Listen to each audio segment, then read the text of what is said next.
ईर्ष्या, क्रोध और अपमान, ये तीन भावनाएं जीवन में शांति और सुख को नष्ट कर देती है। ईर्ष्या से आत्मिक संतुलन बिगड़ता है, क्रोध से विवेक खो जाता है और अपमान से आत्मसम्मान पर गहरी चोट लगती है।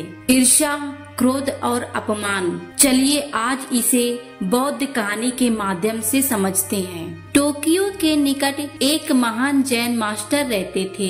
वो अब वृद्ध हो चुके थे और अपने आश्रम में जैन बुद्धिज्म की शिक्षा देते थे। एक नौजवान योद्धा जिसने कभी कोई युद्ध नहीं हारा था, उसने सोचा कि अगर मैं मास्टर को लड़ने के लिए उकसा कर उन्हें लड़ाई में हरा दूं तो मेरी ख्याति और भी फैल जाएगी। और इसी विचार के साथ वो एक दिन आश्रम पहुंचा। चिल्लाते हुए बोलता है, कहाँ है वो मास्टर? हिम्मत है तो सामने आए और मेरा सामना करे। योद्धा की क्रोध भरी आवाज पूरे आश्रम में गूंजने लगी। देखते ही देखते सभी शिष्य वहाँ इकट्ठा हो गए और अंत में मास्टर भी वहाँ पहुँच गए। उन्हें देखते ही योद्धा उन्हें अपमानित करने लगा। उसने जितना हो सके उतनी गालियाँ अपशब्द मास्टर को कहे।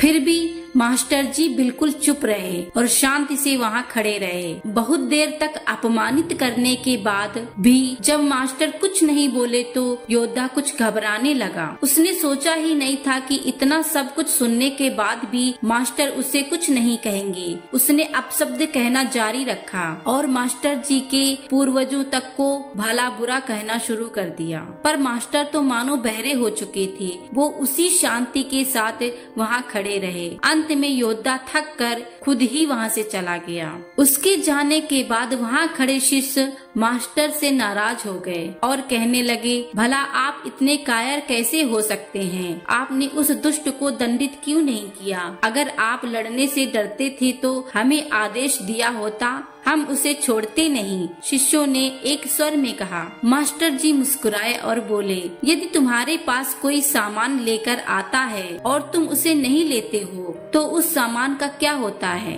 वो उसी के पास रह जाता है जो उसे लाया था। किसी शिष्य ने उत्तर दिया, यही बात ईर्ष्या, क्रोध और अपमान के लिए भी लागू होती है। मास्टर बोले, जब उन्हें स्वीकार नहीं किया जाता तो वे उसी के पास रह जाती है जो उन्हें लेकर आया था। इसी प्रकार ईर्ष्या, क्रोध और अपमान, जब हम उसका कोई जवाब नहीं देते हैं तो वह उसी के पास ही रह जाता है।